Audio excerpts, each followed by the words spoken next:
नमस्कार। आज की वीडियो में हम अलाउद्दीन खिलजी के समय निर्मित इमारतों के ऊपर वो चर्चा करेंगे, यानी अलाउद्दीन खिलजी के जो निर्माण कार्य थे उनके ऊपर चर्चा करेंगे। देखिए, अलाउद्दीन खिलजी एक महान सेनानायक और योग्य प्रशासक होने के साथ साथ कला, साहित्य और संस्कृति का संरक्षक भी था।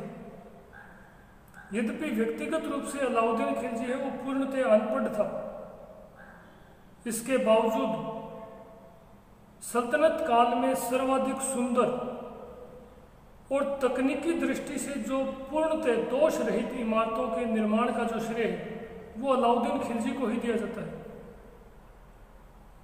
यानी सल्तनत काल में अभी तक जो इमारतें बनी थी उनमें सर्वाधिक सुंदर और तकनीकी दृष्टि से जो पूर्ण रूप से दोष रहित इमारतें हैं वो अलाउद्दीन खिलजी के समय ही बनाई गई।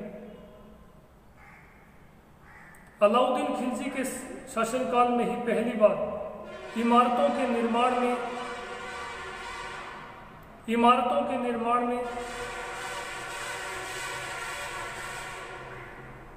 अलाउद्दीन खिलजी के शासनकाल में ही पहली बार इमारतों के निर्माण में है वो अरबेस्क शैली का प्रयोग किया गया था। अरबेस्क, इस शैली की जो है वो 4 प्रमुख विशेषताएं मानी जाती है।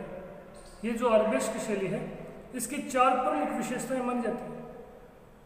अरबेस्क शैली के अंतर्गत इमारतों के निर्माण में लाल पत्थर के साथ साथ सफेद संगमरमर का प्रयोग भी किया जाता था। यानी इस शैली के अंतर्गत जो इमारतें निर्मित की गई उनमें लाल पत्थर के साथ साथ सफेद संगमरमर का प्रयोग भी मिलता है। इसके अलावा इस शैली के अंतर्गत, अरबेस्क शैली के अंतर्गत जो इमारतें निर्मित की गई उन इमारतों में वो पत्थरों के ऊपर वो फूल पत्तियों का अंकन भी बहुतायत मिलता है। इस शैली में जो निर्मित इमारतें हैं उन इमारतों में कुरान की आयतें भी सुंदर लेखन शैली में है उत्कीर्ण की गई थी। अरबेस्क शैली में जो कुरान की आयतें हैं वो भी एक प्रकार से पत्थरों के ऊपर है वो सुंदर लेखन शैली में उत्कीर्ण की गई मिलती है। इसके अलावा इसी अरबेस्क शैली में है वो विभिन्न ज्यामितीय आकृतियों का प्रयोग भी मिलता है। यानी जो इमारतें निर्मित की गई उनकी दीवारों पर पत्थरों को है वो एक प्रकार से कुरच कर या कुरेद कर या उनके ऊपर है वो विभिन्न प्रकार की ज्यामितीय आकृतियां बनाई गई थी। ये 4 प्रमुख जो विशेषताएं हैं वो अरबेस्क शैली की मानी जाती है। अलाउद्दीन खिलजी सल्तनत काल का दूसरा सुल्तान था जिसने दिल्ली के समीप है वो एक नए नगर की स्थापना की थी। कुतुबुद्दीन ऐबक सल्तनत काल का पहला सुल्तान था जिसके शासनकाल में या जिसने सल्तनत काल में दिल्ली के समीप एक नए नगर की स्थापना की थी जिसे किला ए राय पिथौरा के नाम से जाना जाता है। अलाउद्दीन खिलजी सल्तनत काल का दूसरा प्रमुख सुल्तान था जिसने दिल्ली के समीप एक नए नगर की स्थापना की थी जिसे सीरी नगर के नाम से जाना जाता था। सीरी नगर। अलाउद्दीन खिलजी द्वारा जो दूसरा प्रमुख निर्माण कार्य करवाया गया था वो था सीरी का दुर्ग। इसी नव स्थापित सीरी नगर में अलाउद्दीन खिलजी द्वारा एक दुर्ग का निर्माण भी करवाया गया, एक किले का निर्माण करवाया गया जो सीरी फोर्ट के नाम से प्रसिद्ध है। यह जो सीरी नगर था, इस सीरी नगर में ही जिसकी स्थापना अलाउद्दीन खिलजी द्वारा की गई थी, इसी नगर में अलाउद्दीन खिलजी द्वारा एक दुर्ग का निर्माण करवाया गया जिसे सीरी दुर्ग कहा जाता था या सीरी किला कहा जाता था।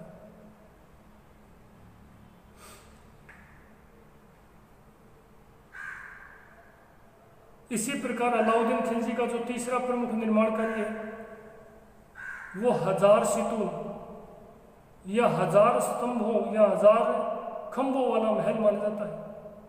अलाउद्दीन खिलजी का जो तीसरा प्रमुख निर्माण कार्य है वो दिल्ली में करवाया गया था। अलाउद्दीन खिलजी ने दिल्ली में 1000 सितून नामक एक महल का निर्माण करवाया था। यह महल 1000 खंभों या स्तंभों पर टिका होने के कारण इसे 1000 सितून या 1000 खंभों वाला महल कहा जाता था। इसी प्रकार अलाउद्दीन खिलजी के शासनकाल का जो चौथा प्रमुख निर्माण कार्य है वो है एक मस्जिद जमेयत खाना, जिसका निर्माण अलाउद्दीन खिलजी द्वारा राजधानी दिल्ली में करवाया गया था। अलाउद्दीन खिलजी ने दिल्ली में पूर्णतः मुस्लिम शैली में, सल्तनत काल में पूर्णतः मुस्लिम शैली में जो पहली मस्जिद का निर्माण करवाया था वो दिल्ली में करवाया था, जिसका नाम जमेयत खाना मस्जिद था। यानी अलाउद्दीन खिलजी द्वारा दिल्ली में जमेयत खाना के नाम से एक मस्जिद का निर्माण करवाया गया, जो सल्तनत काल में निर्मित, या ऐसा कह सकते हैं कि जो सल्तनत काल में पूर्णतः ईरानी, या ऐसा कह सकते हैं कि मुस्लिम शैली में निर्मित पहली मस्जिद मानी जाती है। इसी प्रकार अलाउद्दीन खिलजी द्वारा दिल्ली में एक विशाल तालाब का निर्माण भी करवाया गया था, जिसे हौज खास नाम दिया गया था। वर्तमान में दिल्ली में जो हौज खास वाला क्षेत्र है, एक क्षेत्र का नाम है हौज खास। ऐसा माना जाता है कि यह हौज खास वाला क्षेत्र जो है उसी हौज खास तालाब के ऊपर स्थित है, जहां पर अलाउद्दीन खिलजी ने अपने शासनकाल में हौज खास नामक विशाल तालाब का निर्माण करवाया था। उसी स्थान पर वर्तमान में दिल्ली का हौज खास एरिया स्थित है। अलाउद्दीन खिलजी के निर्माण कार्यों में जो सबसे प्रमुख निर्माण कार्य है वो अलाई दरवाजा माना जाता है। यानी अलाउद्दीन खिलजी द्वारा जितने भी निर्माण कार्य करवाए गए थे, उन निर्माण कार्यों में जो सबसे सुंदर और विशिष्ट माना जाता है वो अलाई दरवाजा, जो कि अलाउद्दीन खिलजी द्वारा दिल्ली में निर्मित करवाया गया था। अलाउद्दीन खिलजी द्वारा दिल्ली में निर्मित अलाई दरवाजे को यूरोपियन इतिहासकारों ने भी तकनीकी दृष्टि से वो सुंदर, अत्यधिक सुंदर और सर्वश्रेष्ठ इमारत माना है सल्तनत काल में। यूरोपियन, या ऐसा कह सकते हैं कि पाश्चात्य इतिहासकार या पुरातत्ववेत्ता हेवल, फर्ग्यूसन आदि ने सल्तनत काल की सर्वाधिक सुंदर व पूर्णतः दोष रहित इमारत है वो इसी अलाई दरवाजा को माना है, और इसे सल्तनत कालीन बहुमूल्य रत्न भी कहा है।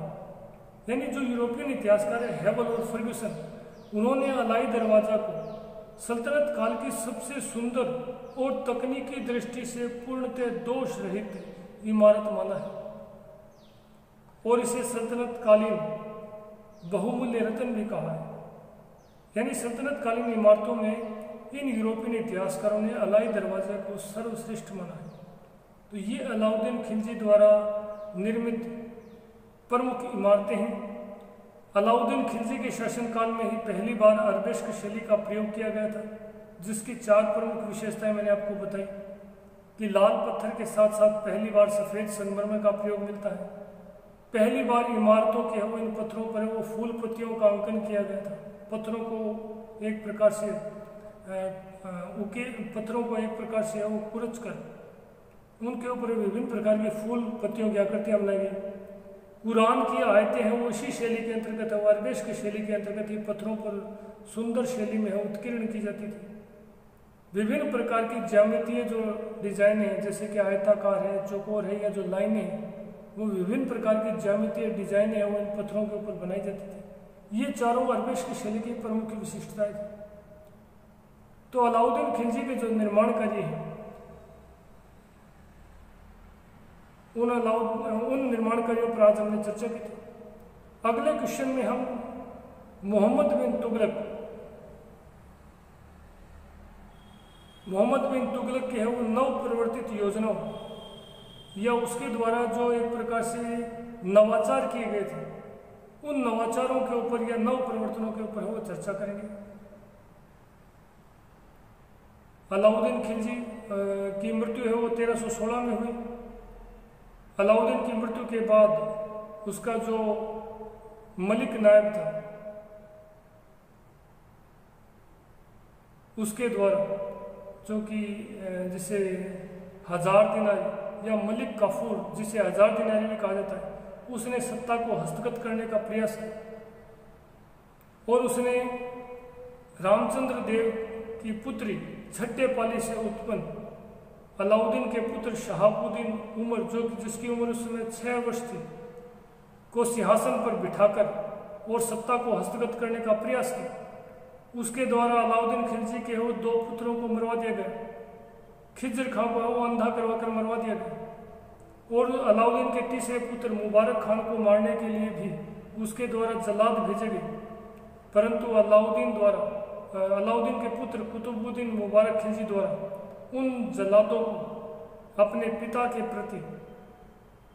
पिता द्वारा उनके प्रति किए गए एहसानों के प्रति एहसानमंद रहने के लिए राजी कर लिया, जिसके कारण उन जल्लादों ने वापस लौटकर मलिक काफूर का ही वध कर डाला। और इस प्रकार मलिक काफूर की हत्या के बाद अलाउद्दीन का तीसरा पुत्र मुबारक शाह खिलजी, कुतुबुद्दीन मुबारक शाह खिलजी के नाम से 1316 ईस्वी में सुल्तान बना, परंतु 1320 ईस्वी में उसी के एक निकटस्थ अधिकारी खुसरो शाह ने उसकी हत्या करके खिलजी वंश का अंत कर दिया। परंतु शीघ्र ही आरिज ए मुमालिक के पद पर नियुक्त गयासुद्दीन तुगलक शाह ने नासिरुद्दीन खुसरो शाह को पराजित करके दिल्ली पर अधिकार कर लिया और 1320 ईस्वी में वो तुगलक वंश की स्थापना की और तुगलक वंश की स्थापना कर स्वयं सुल्तान गयासुद्दीन तुगलक के नाम से दिल्ली का है वो सुल्तान बना, जिसने 1320 से लेकर 1325 ईस्वी तक शासन किया। गयासुद्दीन तुगलक की मृत्यु के बाद उसका पुत्र जोना खां, जिसकी उपाधि उलूग खां भी मिलती है, जोना खां या उलूग खान मोहम्मद बिन तुगलक के नाम से सुल्तान बना। सल्तनत काल का सर्वाधिक पढ़ा लिखा और शिक्षित सुल्तान माना जाता है और जिसने अपने समय से अग्रगामी यानी समय से लगभग सैकड़ों वर्ष आगे के प्रयोग है वो करने का प्रयास किया, परंतु उसके प्रयोग पूर्णतः असफल रहे। उन्हीं के ऊपर है वो हम अगले वीडियो में चर्चा करेंगे। धन्यवाद।